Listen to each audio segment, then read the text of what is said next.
Okay, so we just got out of church, and wow, Pastor Florin's sermon is really sticking with me. Oh, definitely. He was continuing the stories of redemption, love, and the unexpected series Yeah, from Genesis. Just, yeah, pretty intense stuff this morning. it really was. And that's exactly what we want to dive into today, that whole idea of beyond forgiveness. It's powerful. Yeah? Pastor Florin used that amazing story, Joseph and his brothers, Genesis 45. And he kind of flipped the script on what beyond forgiveness usually means. Right, because normally you hear that and you think, Right. that's it, no hope, done. Exactly. Like the bridge is totally burned. But the way he presented it, it felt different, more profound, maybe even like hopeful. Like maybe beyond forgiveness isn't the end, but maybe the start of something else, something deeper. Totally. And that's really our mission for you listening today, right? To unpack what that could actually mean in your life, especially when you're dealing with, real hurt, betrayal, stuff that feels impossible. How do we actually do what Pastor Florin calls the way of Jesus? How do we practice that when things feel just completely beyond repair? And that's the key word, isn't it? Practice. Yes. It's this whole idea of apprenticeship, like you're learning a skill. Right, you don't just read a manual on forgiveness. You actually, you apprentice under Jesus in these tough spots. You learn by doing. It's active. Okay, so let's start right there. That raw emotion, Genesis 45, verses 1 to 3. Joseph's reaction is just, wow. So human. So human. It says he could no longer control himself. He sends everyone out and just weeps. So loudly, the Egyptians heard him. Imagine that. Yeah. This powerful guy, second in command, just completely losing it. All that status, that control, gone in that moment. Yeah, it's like all the walls came down. That makes you think about those times when you feel that raw anger or grief, Oh, absolutely. And the sermon laid out those two paths you can take when you're facing someone who's hurt you that badly. Okay. Path one, revenge, retribution. That's kind of the world's default setting, right? Especially when someone seems beyond forgiveness. Eye for an eye. Yeah. Makes sense instinctively. It does. But the alternative Pastor Florin talked about, truth and transparency. Okay. And that can be, terrifying for everyone involved. Yeah. Because it's so not what's expected. Like Joseph's brothers. They were terrified at his presence. Yeah. They were probably bracing for the worst. Totally. They expected payback, not this raw, weeping vulnerability. It throws you off balance. It really does. So for you listening, when you're in that place of deep hurt, that raw emotion feels overwhelming. How do you even start to choose a path that isn't just lashing out or shutting down? Well, that leads to the first big action step from the sermon, doesn't it? Yeah. You have to be aware of those raw emotions, like really acknowledge them. Don't pretend they're not there. Okay, awareness first. But then you actively work to align them with God's way. It's not about stuffing them down. Right. It's about asking, okay, God, I feel this rage, this pain. What do you want me to do with it? That's the apprenticeship part again, that active choice. How do I handle this feeling in a way that follows Jesus? Exactly. Maybe that anger becomes energy to set healthy boundaries, or the sorrow turns into compassion. It's intentional. Okay, that makes sense. It's the starting point. But then Joseph does something, just stunning. Right after that emotional outburst, Yeah, Genesis 25, verses 4 to 8. It shifts he everything. pulls him closer and says, I am your brother Joseph, the one you sold into Egypt.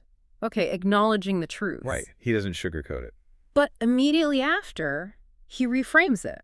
He says, don't be distressed, because it was to save lives that God sent me ahead of you. Wow. He says it again and again. God sent me ahead of you, verse 8.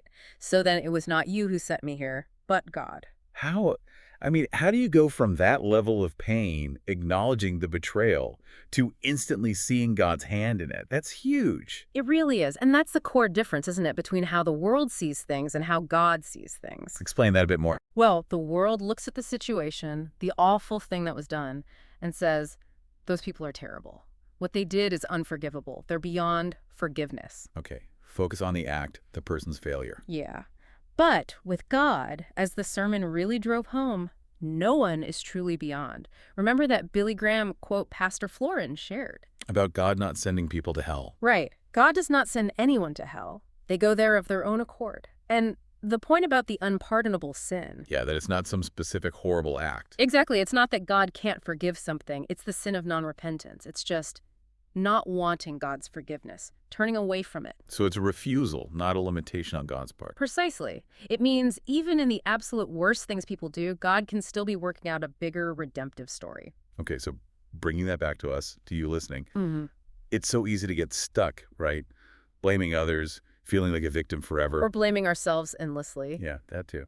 So how does this God's eye view help when you're looking at your own hurts, your own failures? I think it helps you see beyond the immediate pain or the mistake. It doesn't excuse what happened, definitely not. No, not at all. But it suggests there might be a larger purpose unfolding. Like you said, that tangled knot might be part of a bigger tapestry we just can't see yet. Finding meaning even in the mess. Yeah. That's powerful. But how do we actually get that perspective? It's not automatic. No kidding. So the sermon gave us 2 more crucial actions for this part of the apprenticeship. First, Accept God's gift, his forgiveness for yourself. Yes. And put aside the excuses. Just receive it. Stop trying to earn it. That's hard sometimes. We feel like we have to deserve it. We do, but it's a gift. Second action. Pursue God's way of thinking. Actively learn his ways. Let his perspective change yours. Okay, so choose forgiveness for yourself and then actively try to think like God thinks. And Pastor Florin was really clear on this. That pursuit, it needs community. Right. Not a solo thing. Definitely not. That's why showing up on Sundays, getting into a group Bible study, prayer meetings, all that stuff matters. It's not just churchy stuff. Yeah. No. It's the workshop. It's where you practice this apprenticeship alongside other people. You get support, you learn together, you hold each other accountable. Okay. Community is essential for adopting that perspective. Got it. Then there's the next layer. Forgiveness, especially this beyond forgiveness idea, isn't just feelings or thoughts. It needs action. Yes. Joseph didn't just say, "It's cool, guys, I forgive you." He backed it up, big time. He invited his whole family, the ones who betrayed him, to come live near him. He promised to provide for them during the famine. For years. Talk about putting your money where your mouth is. That's tangible proof of his intention. It wasn't just words. So what did that look like for us when trust is just shattered? How do you even begin to act towards reconciliation? Well, the sermon highlighted that it's not automatic. It's a choice with consequences. Joseph showed the path to life and reunification. The alternative was death and destitution. Stark choices. And notice what Joseph emphasizes in verse 12. You can see for yourselves, it is really I who am speaking to you. He points to the evidence. Why is that important? Because often when things feel beyond forgiveness, trust is completely gone. Zero. Zilch. Yeah. So that trust has to be rebuilt slowly, deliberately, like laying bricks one by one. It's not instant. Okay, that hits home. So for you listening, when trust is broken, family, friends, whatever, what can you actually do? What's in your control? Exactly. You can't make someone else trust you or forgive you or change. Nope, you really can't. So what can you do? The sermon gave 3 really practical actions here. Okay, let's hear them. First, do small, consistent things that demonstrate your trustworthiness. Small and consistent, not big flashy gestures. Not necessarily. It's about reliability over time. Showing up, following through, listening. Tiny deposits in that trust bank. Okay, I like that. Tiny deposits. What's second? Second, don't live in wishful thinking. Pastor Florin really hit this living in how things should be instead of how they are just drains you. Face reality. Yeah, except you can't change the other person. That's God's department. But God can work through you, and he can work in their heart. Your job is to be faithful, not controlling. Okay, shift focus from controlling the outcome to being faithful in the process. Makes sense. And third, pray. Sincerely and graciously pray for the other person. even when you don't feel like it. Especially when you don't feel like it. Pray for their well-being, for God to work in their life. It changes your heart as much as anything else. Wow. Okay. Oh, no. Those are really concrete. Yeah. Small steps, face reality, pray. Exactly. These are real, practical ways to do the apprenticeship. To follow Jesus when relationships are hard and painful, it gives you something you can do. So let's just recap those core steps for you listening. It starts with awareness, right? Knowing your wrong emotions, but then aligning them with God's way. Transforming them. Then accepting God's forgiveness for yourself, Right. letting go of excuses, and actively pursuing God's way of thinking. And doing that in community. Yeah. Super important.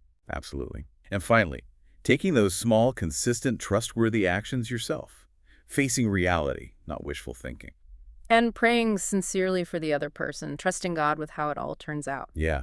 It really brings home that apprenticing under Jesus is about practice. It's hand-on. It's about what you do, not just what you believe. So maybe a final thought for you to chew on. Think about a relationship or maybe a situation in your own life that feels stuck, that feels beyond forgiveness. Okay. How might trying even one of these steps, these tangible practices from the sermon, from Joseph's story, how might that start to change things? Not just the situation maybe, but change you too. On your own journey toward peace, Yep. toward hope. Exactly. What's one small, trustworthy step you could maybe take this week? Something practical to consider. And hey, if this deep dive was helpful for you today, maybe share it. Pass it along to a friend who might need to hear it. Yeah, definitely. And please remember, you can always submit prayer requests online. It's agapechurch.life. Our prayer team really does pray over those requests specifically. They do. And also, check out the Agape Community Church YouTube channel and the website for more sermons, more resources, lots more to explore there.